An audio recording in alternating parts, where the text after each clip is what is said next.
Just how hot is Brent Venables' seat?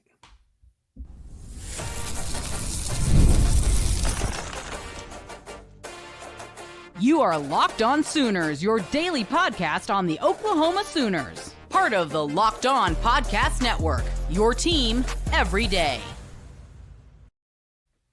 What's up, Sooner Nation? Welcome to Locked On Sooners, and thank you for making Locked On Sooners your first listen every single day. Shout out to all the everydayers out there. Tune in, subscribe to the show wherever you get your podcasts. We are part of the Locked On Podcast Network, your team every day. Today's episode is brought to you by FanDuel. You can start the season with a big return on FanDuel. New customers can place a $5 bet, and you'll get started with $150 in bonus bets if you win your first $5 bet. Visit FanDuel.com to get started. He's Jay Smith. I'm John Williams. And the topic that's on everybody's mind right now is the future of Brent Venables and the head coaching position at the Oklahoma Sooners. Jay, it still feels a bit soon to be firing your head coach. Yeah, the natural emotion is fire everybody. Just get rid of everybody or whatnot. And I even said it when we talked about it on the post game that I've got questions at that point, and I still do, but I don't expect it.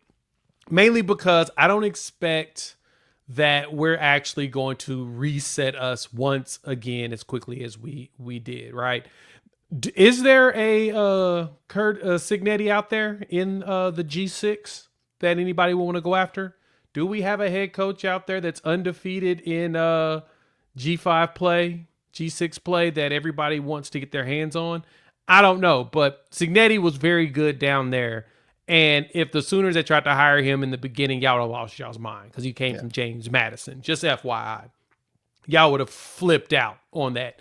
Now he's doing great at Indiana. You would have lost your minds on that hire. But I don't think that he's going to get fired yet. I do think that the conversation's probably happening, potentially. And they're probably going to go ahead and give him at least another year. That was kind of the whole point of the extension that he got. Give him that extra couple of years into the SEC and see if he can bring the team there. But there's so many things that he should have done that didn't happen earlier. It's the reason why we're in this boat.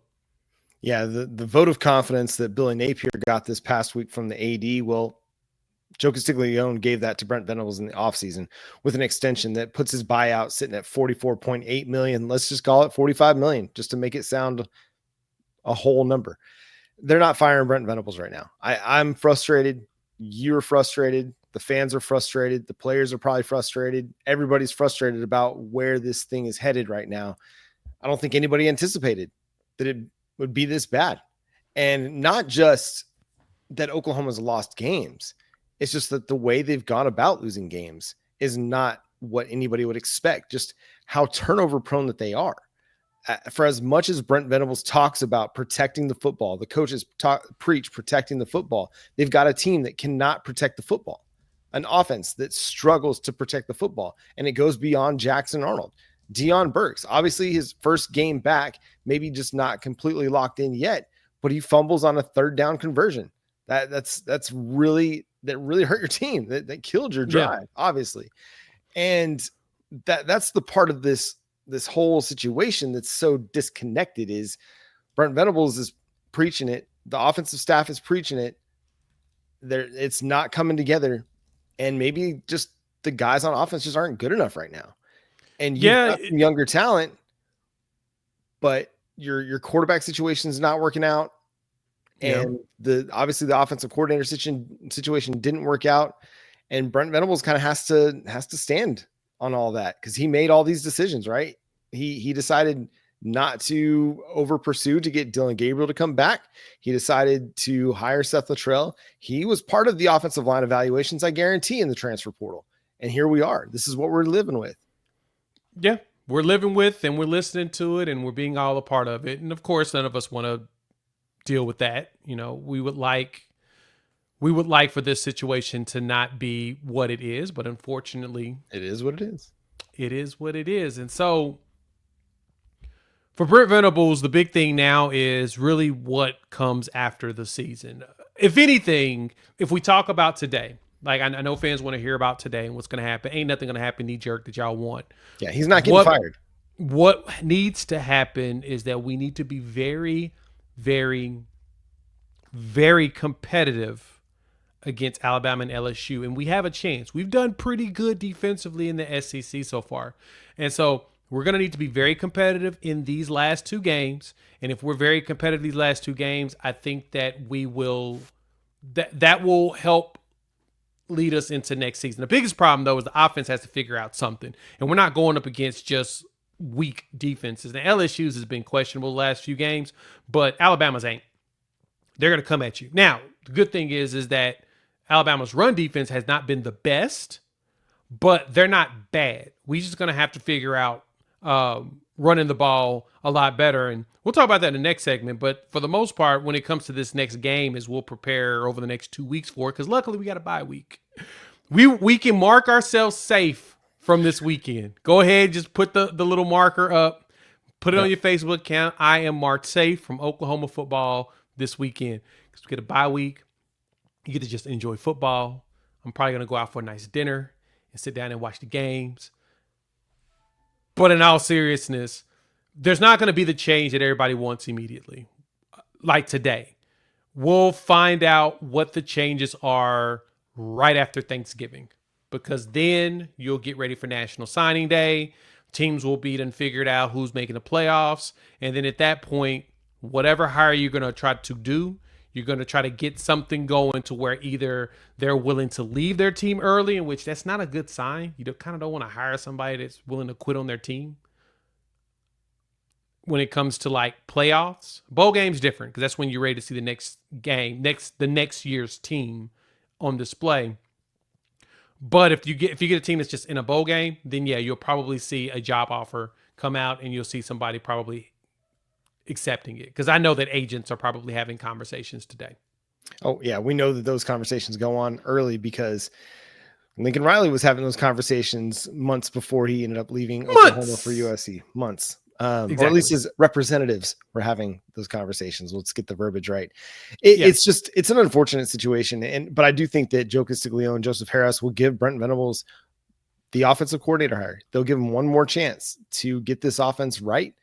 But are they going to be able to bring in or develop enough talent over the next 10 months to put the offense in a better situation going into 2025? That's going to be the biggest question on everybody's mind going into next season. The defense has made big strides. It's not where it needs to be yet, as we saw in the second half against Missouri this past weekend, but it's made huge strides. Still has more work to do, but a lot of the reason that the defense has made huge strides is because of Brent Venables, his staff, their ability to recruit and develop, and then the execution on the field. It's been really, really good. Save for a cornerback falling down on a play and just a perfectly thrown ball by Drew Pine, you're probably winning that game. John, I was doing a little bit of digging on the defense. So defensive efficiency wise on ESPN, they always update it literally the week after their computers update. Where do you think Oklahoma's ranked in defense efficiency?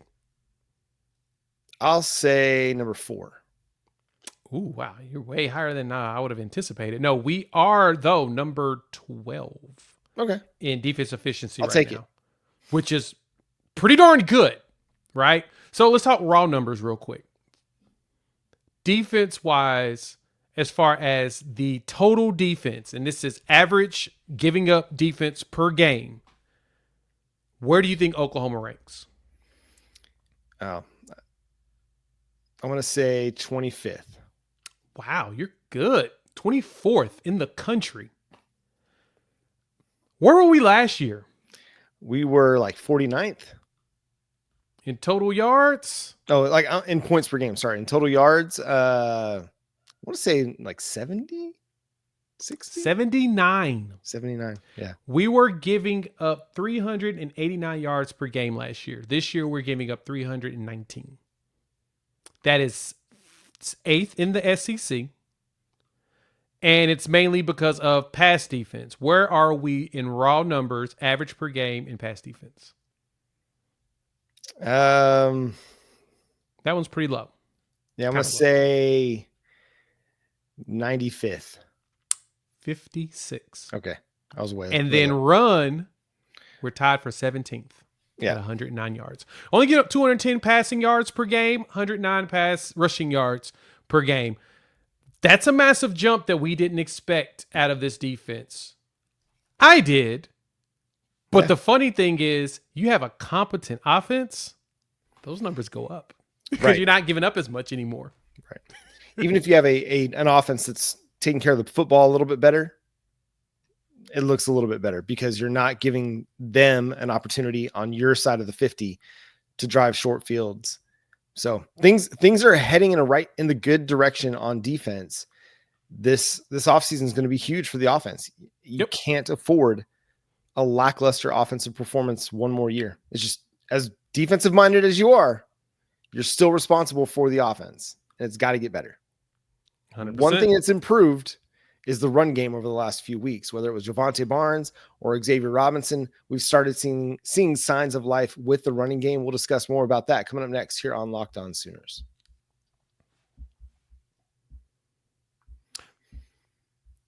Get ready to take the NFL action with FanDuel, America's #1 sports book, because right now new customers can bet $5 and get $150 in bonus bets if you win. The FanDuel Sportsbook app gives you everything you need to place live bets on the NFL all in one place. So when you get a hunch in the middle of the game, you can check out the latest stats, view live play-by-play, and so much more on the same page where you place your bets. Just visit FanDuel.com to join today. You'll get started with $150 in bonus bets if you win your first $5 bet. That's FanDuel.com. Never waste a hunch and make every moment more with FanDuel, official sportsbook partner of the NFL. Again, thank you for making Locked On Sooners your first listen every single day. Shout out to all the everydayers out there. The running game has improved. Is it Samaje Perine, Joe Mixon levels of improved? No, but it's much better than what it was the first half of the season. We've seen it with Javonte Barnes against South Carolina, Ole Miss, and we saw it on Saturday night as Xavier Robinson really had a really strong performance. I mean, he didn't get a lot of work, but the work he did helped you tie the game in the fourth quarter. Yeah, it's pretty crazy just how good Xavier Robinson was in his now fourth game of the season. He only played extended play in 2 games, and it was the last 2. And yeah, he was moving bodies. It felt like he was moving them bodies. Dang, I mean, the line was moving, and he was finding the hole and was blasting through it. And what impressed me the most about it is you can tell that he was, the way he was shifting his body, looking for the hole, and he was flying right through it as soon as he figured it out. And he was figuring it out pretty fast. He was kind of being patient with the blockers, and he would go right behind them and go. And it made me think about him in high school. So for the uninitiated, he was the running back at Midwest City, Carl Albert High School. And they won back-to-back state championships with basically riding on his back. And this is what I mean. His junior year, he was the star running back. I think that year he rushed for like 2,500 yards or something ridiculous like that, and like 30-some touchdowns. And what happened was his quarterback, Reed DeQuasi, who was a player at Oklahoma, he was a walk-on safety, he got hurt at the beginning of the season to the point where they just basically just said, here, X-Rob, take the ball and figure it out. And that's what he did the entire season, is he took the ball and he figured it out, carried them to a state championship. Literally, figuratively, you name it. He said, get on my back, boys. I got you. Yeah. Next season, Kevin Sperry transferred in, and it took a little weight off of his back, but they still basically ran the ball through Xavier Robinson. And so, sure, 5A at Oklahoma, not everybody's going to be impressed, but that's huge for someone to be able to not only do that, but understanding that every team you play against is going to scheme to stop you. Like you're the focal point.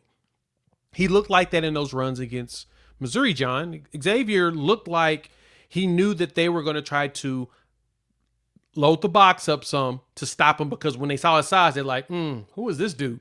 And of course, you got main tape of him cracking people. He just ran straight down their throat. What impressed me the most, too, is that he had a very high blocking grade on PFF. Xavier Robinson's going to potentially be something special for us long term. Him and Taylor Tatum together, burn the red shirt. Have both of them on the field at all times moving forward. Yeah, it's a really nice duo. I really liked what they did with Xavier Robinson. They said, hey, this is your series. We're going to ride you. And they were unafraid to just continue to run the football. I think they even had a second and long situation. They still handed it off. They didn't get worried about making sure they found a third manageable through the air. No, they rode Xavier Robinson. I want to say he had 40 something rushing yards on that drive where they scored the game tying touchdown on the Taylor Tatum throwback to Jackson Arnold. He gets downhill quick. He like you said, he finds the hole. He's got good vision and he's a powerful runner. But I mean, he had 2 runs of 10 plus yards. He had 3 first down rushes for the Sooners on that drive. One including a 3rd and short. That was a really tough run. So yeah, it was nice to see him getting on the field more, considering what we'd seen from him against South Carolina. Again, he was only in for a few snaps at the end of the South Carolina game, caught a pass, and again, showed that physicality, unafraid of college football. And then we saw it last week against Maine. Again, it's Maine, so you don't want to take too much away from that, but he was ready for Missouri. Missouri was a really good defense. Was it a great defense? Maybe not, but it was good enough. It was good. And he proved capable of running on a really good defense, especially a really good defensive front that the Tigers boast. So I'm excited about his future. I think he's got the chance to develop into something special. He's one of those guys that you can give the ball to 20, 25, 30 times a game. He's shown the ability to do that at the high school level. Like you mentioned, he carried the load literally for the entire offense for the entire season. And if you want to ride him in that game where it's like, hey, in this game, we need you to be the bell cow and carry the ball 25, 30 times, he can do that. And the crazy part is the blocking grades were actually pretty solid in the offensive line did a good job in this game. I know it's easy to just dump on them, but they were solid, man. They were actually solid. And the best part about it is, like, he was up there. He was in the top 5 as far as good when it comes to especially pass blocking. But the best part about that is because of the youth of this line, they're going to do nothing but grow together. Yep. So you'll have Heath Ozida back. You're going to have Fabichi Wewu, which he's improved. This game wasn't his best one, but overall, he has been getting better over the season. I think that he's a very good long-term right guard. But then you'll have EPL, who's going to play a lot next year. You'll have BJ Brooks, who's going to play a lot next year. Isaiah Autry-Dent, who's going to play a lot next year. And then if the freshmen decide to walk in, Ryan Fogier or Michael Fasusi decide that, you know what, I want to take the starting job and show you I'm ready to play an SEC day one, then you've got a chance there. But that's the good thing is the line's going to do it but improve. You'll get healthy. Both the Jakes will be back. So you're going to see guys get healthy. And that's what we need. I just want us to be healthy. And we get healthy, the team will look a heck of a lot better. Having Rob run the ball a lot with him and Taylor Tatum, because it gives you kind of a good dynamic. As you mentioned, Xavier Robinson can catch the ball very well. Like, he does a fantastic job in the flats. I wish we would have done more swing passes, more flats like that. That's some of the innovative stuff I want to see from a new OC. Find a way to get the ball to your good guys in space and let them do work. Don't try to make it to where you're throwing the ball right when coverage gets there. No, do what you need to do to get the ball to those guys in space and then let them have the space and make guys miss. Let them show you that they are playmakers. You can do that with Xavier Robinson and Taylor Tatum. You get those two guys out there in space. They're pretty dynamic, and that's kind of what I want to see going forward. So to me, just burn the red shirt, make them play against Alabama and LSU. Let's put some good tape out there for next season. And let's see what we've got going into 2025. Yeah, because I think you need him. I mean, I think Javonte Barnes will be back for the Alabama game. I think he'll get healthy enough. Yeah, that'd be 2 weeks of rest on that swollen ankle. I can see that. Yeah, but still, utilize Xavier Robinson. He's proven capable of being an effective player and somebody that you can rely on at the Power 4 level. So continue to play him, continue to play Taylor Tatum. I thought Taylor Tatum did some good things in this game. They tried to use him in some short yardage stuff, which isn't really his game, but I thought he ran well early in the game. He had 4 carries for 17 yards in the first half. And I remember saying in a group chat, why does Taylor Tatum just have 4 carries in the first half when he's running the ball well? Maybe a little bit less efficient in the second half, but still, he's a good player that's got a great future as well. So an exciting duo that Oklahoma can build their offense around. And when you have a good defense, you got to have a good running game that goes with it. And I think you can have that with these guys and a continually developing offensive line.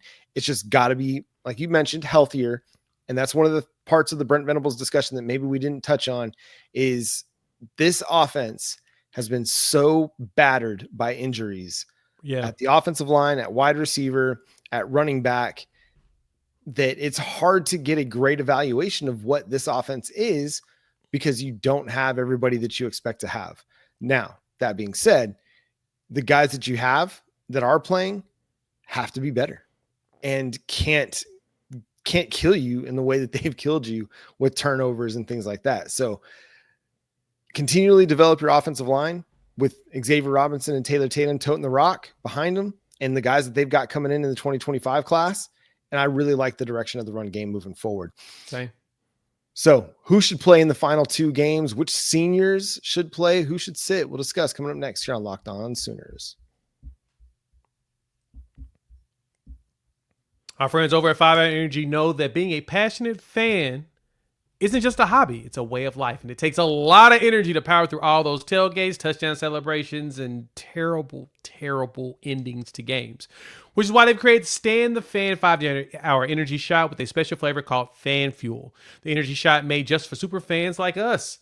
The fan who first in the parking lot or who last to leave. We see you. And so, like, if you get a huge play like, Billy Bowman getting that fumble recovery and running it back for a touchdown, 5 Hour Energy knows that no matter what team you root for, being a fan requires heart, soul, and a whole lot of energy. Whether you're preparing for the big tailgate or ironing your jersey, your game day doodle list is always a mile long. That's why the limited edition Stand the Fan energy drink shot is here to help keep you fueled throughout the season. What's your fan fuel this week? Whatever it is, do it with a 5 Hour Energy. Available on 5hourenergy.com. Ships worldwide.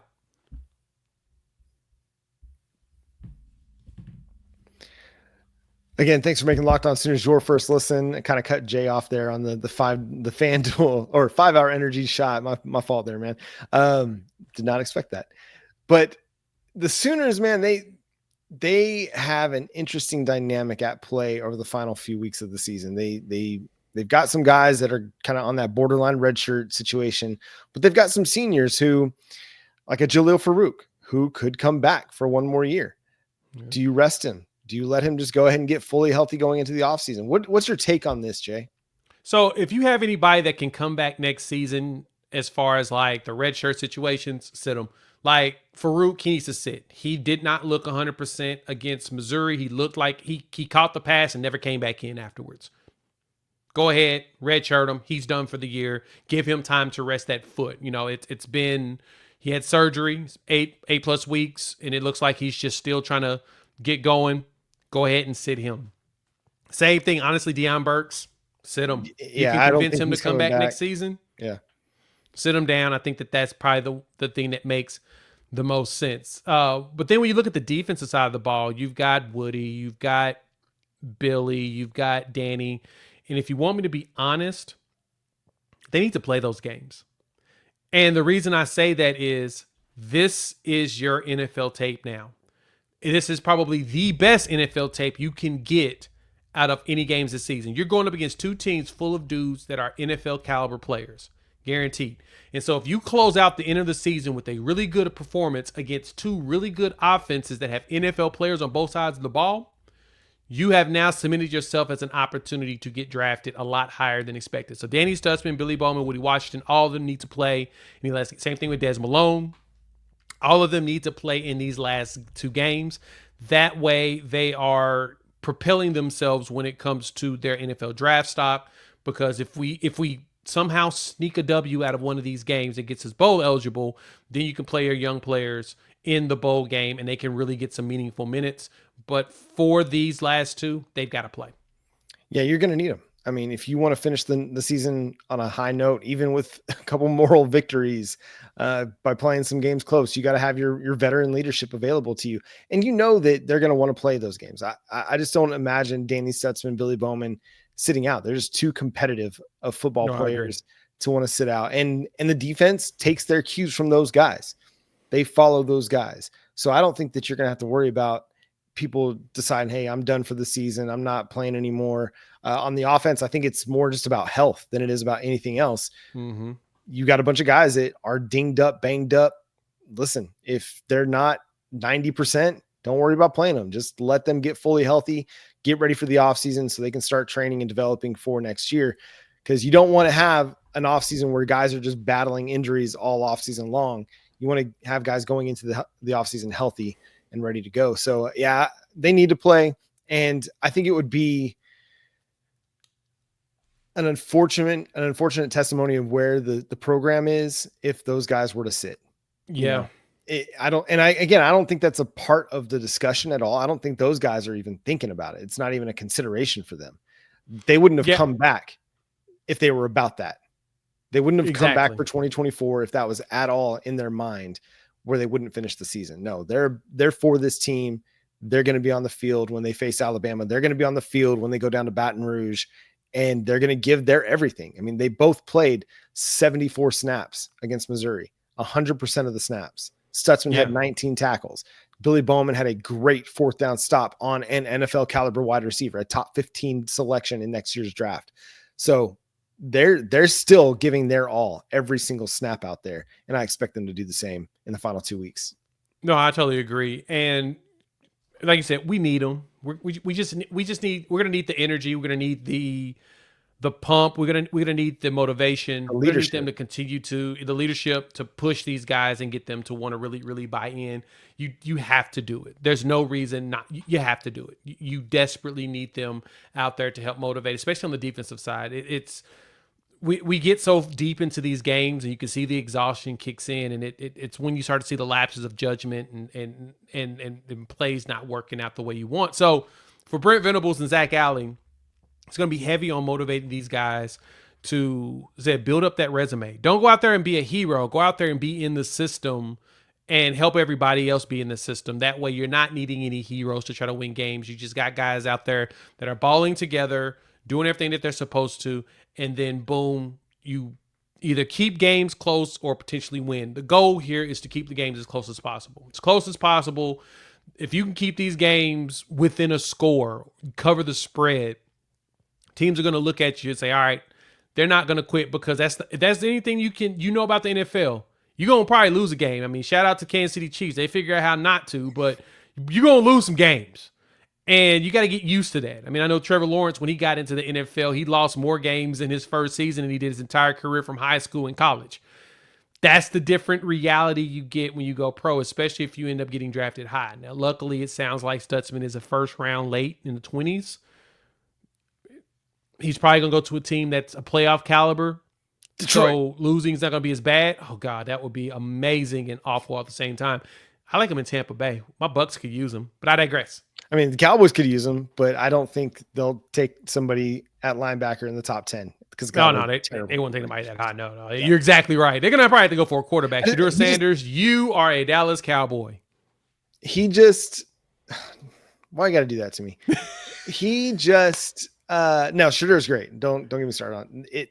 This is not Locked On Cowboys. Go check out Landon McCool and Marcus Mosher if you want Locked On Cowboys. I just think Danny Stutsman, Dan Campbell would be like the most symmetrical fit between head coach and middle linebacker that you could find in this day and age in the NFL. So just great fit otherwise. I'd mentioned that like maybe this time around last year, and somebody's like, don't send Danny to Detroit. That'd be terrible no. Detroit's a great team. Now look at Detroit. Everybody's like, hey, I want to go play to Detroit. Yeah, exactly. This is the one. Shedeur Sanders to Dallas Cowboys, it makes a lot of sense, but you got a big time contract on your quarterback. So if I was picking somebody from Oklahoma to land on the Dallas Cowboys, obviously Danny Stutsman would make a big difference. Give me Dejon Terry. I need a nose tackle that can actually hold up at the point of attack. Give me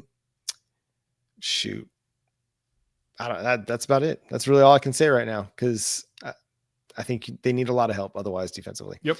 Anyway, again, not Locked On Cowboys. This is Locked On Sooners, but thanks so much for tuning in and being part of the show. Subscribe to the show wherever you get your podcasts. We're free and available on all podcast platforms and on YouTube. So hit that notification bell, hit that subscribe button to let you know when new episodes drop. Closing in on 9,000. So make sure you and your friends and your family are all subscribed over on YouTube to Locked On Sooners. Again, part of the Locked On Podcast Network, your team every day. Follow Jay on Twitter at Unfair Sports. Go check out his channel, Unfair Sports, as well.